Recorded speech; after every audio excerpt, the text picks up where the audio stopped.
Welcome to the first cut on WFPK. Devon, great to have you today.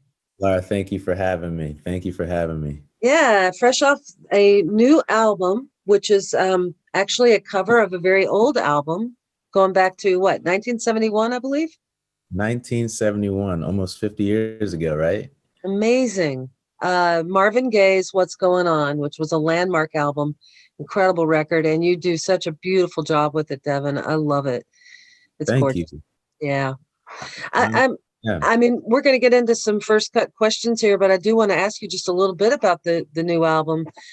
What made you pick that particular one? You know, I was going out to a protest after George Floyd was killed, and I saw people playing instruments and banging on drums and singing, and I was like, I want to learn a song and bring my guitar out, and I decided, what's going on just felt like such a appropriate song. It's just trying to speak to your brother, your sister, who comes from somewhere else, and so I sat down and started learning it on acoustic, and I just broke down crying, and in that moment I saw what Marvin was trying to say at 50 years ago, and it was I at that moment I was like, I want to cover this song. I want to, and that made me listen to the entire record like over and over again, and I was just like, wait a second, like this is way too prophetic.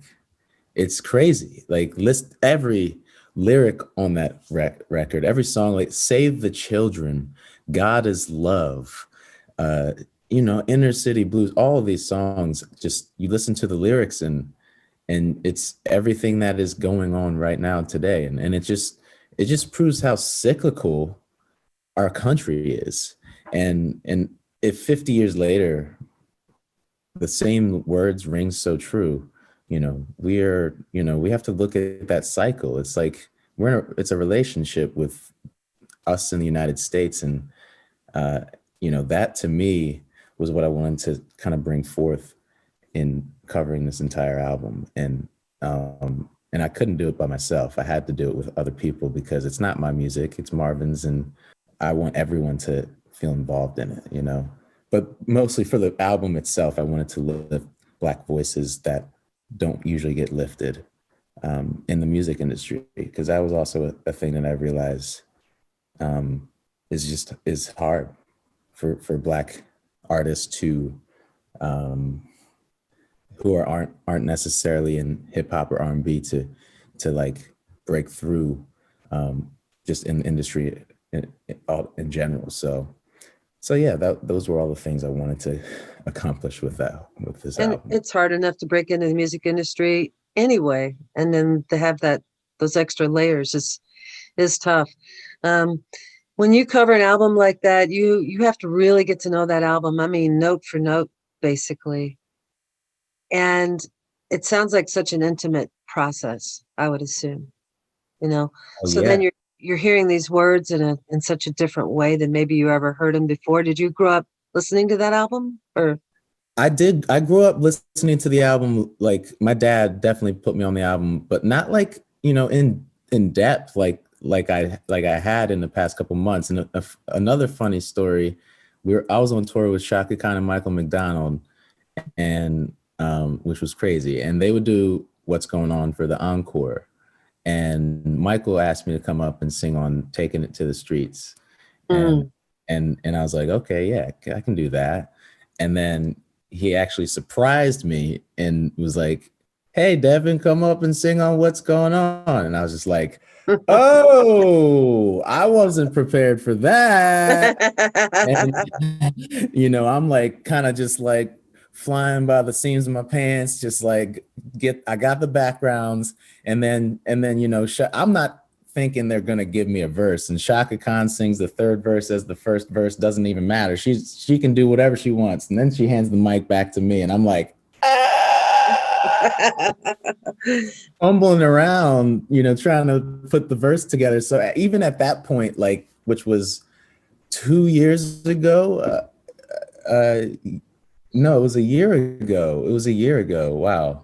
I, wasn't even as familiar with the song, as intimate with the song as I am now, and the album, and like it really. I'm so grateful that I did this album because learning it was so it filled my soul so much in this time, and with it also just filled me with meaning in this time too, because as an artist I'm like, what are we doing, the world has stopped, what are we doing, what are we doing this for?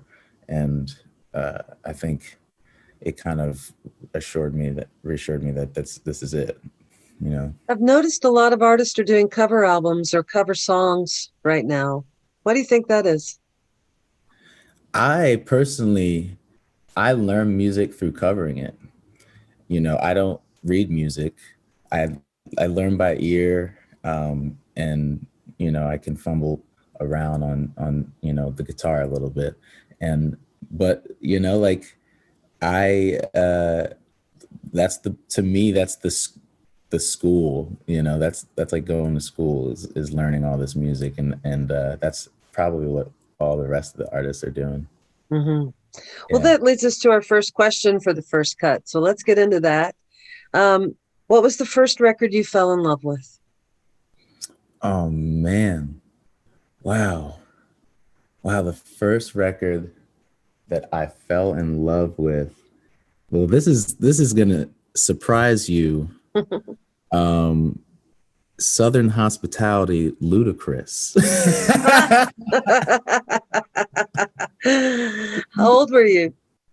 I was probably about, I want to say 12, 11 or 12, maybe. Yeah, probably 11 or 12. And I remember going to riding my little bike to Target and you know, putting it at the, locking it up and getting the CD. And somehow they let me get it. Like I know it had the parent advisory on it, but I know, Pharrell did a bunch of beats on there, and like he was, he was like my like whoa, back. But this was which was before I started playing guitar when I was 14.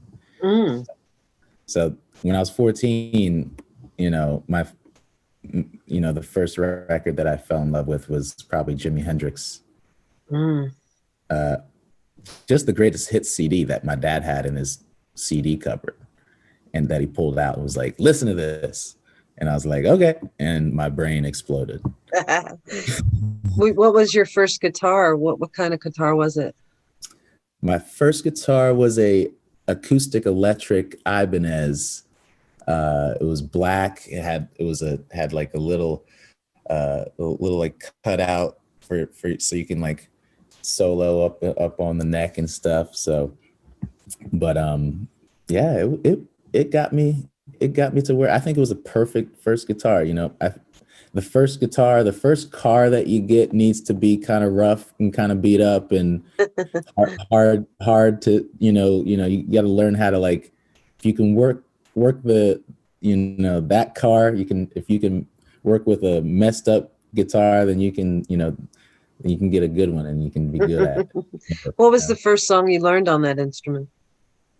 The first song I learned was Under the Bridge by the Chili Peppers, which was what led me to listening to Jimi Hendrix, because I brought that song home and my dad was like, oh, who's this? I was like, oh, Chili Peppers. He's like, oh, I thought it was a Jimi Hendrix on the guitar. And I was like, oh, who's that? And he's like, Oh, okay. like, I'm What about to, was I'm about to drop a bomb on this kid's brain. yeah, and he did. What was the first song that you ever wrote? The first song that I think the first song that I ever wrote that I recorded myself, like a little demo, was Home, the song Home, that's on my first EP actually, Mm. about when I first moved to Nashville. And I know like I've written like three quarters of a song like here and there, like before that I kind of played in my room in college, but not like nothing that I like cemented down like I did with home. So that yeah, that was 2011 or something like that. I don't know. Yeah. So you had moved to Nashville. You write this song called Home. Were you feeling homesick or were you feeling like you were at home in Nashville? Funny enough, I the song is definitely is dedicated to my mom actually in the sense of like she's always asking when I'm gonna come back home to Philly, and it is the ironic part is that you know Nashville is definitely more my home than not more my home. It's a different home. Like Philly will always be a home, for me, but like I want to make my home here because it's just like it feels like this is where I'm supposed to be, Mm-hmm. you know. Where you're supposed to Yeah. be right now, maybe, like right now at this Yeah. time. Um, Yeah. what was the first heartache song you connected with? Oh man. First heartache song. Oh, All is Fair in Love by Stevie Wonder. Oh my God, such a great song. Oh, I love that song. like like yeah. All is fair in love. Like that, like his voice tear me apart, apart. Like yeah, that I think that actually Waiting in Vain, I'll have to say, Waiting in Vain by Bob Marley. I mean, I can remember being in fourth grade and had a crush on Bridget McDonald and listening to that listening to Waiting in Vain on the school bus and just being like, I'm waiting. I'm waiting, Bridget. Was this unrequited love? Did It, it ever come through or no? I was just not cool enough at the time. Oh, what a shame. Who was Yeah. the um who was the first artist that you idolized that you just, you know, worshipped basically? Jimi Hendrix is definitely like he's my like my North Star. He was the first one who I was like, I need to learn everything about this human being and like, I absolutely am fascinated with Jimmy um so Jimmy was like he was the first one. And then What was Jimmy what, Page after that. and who? I'm sorry. Jimmy Page after that was Oh wow. Okay. like I went down like I went from Jimmy that and then stumbled down this classic rock hallway, Zeppelin, Allman Brothers, all that kind of stuff. Yeah. Dwayne Allman. What was it about Jimi Hendrix that you liked so much?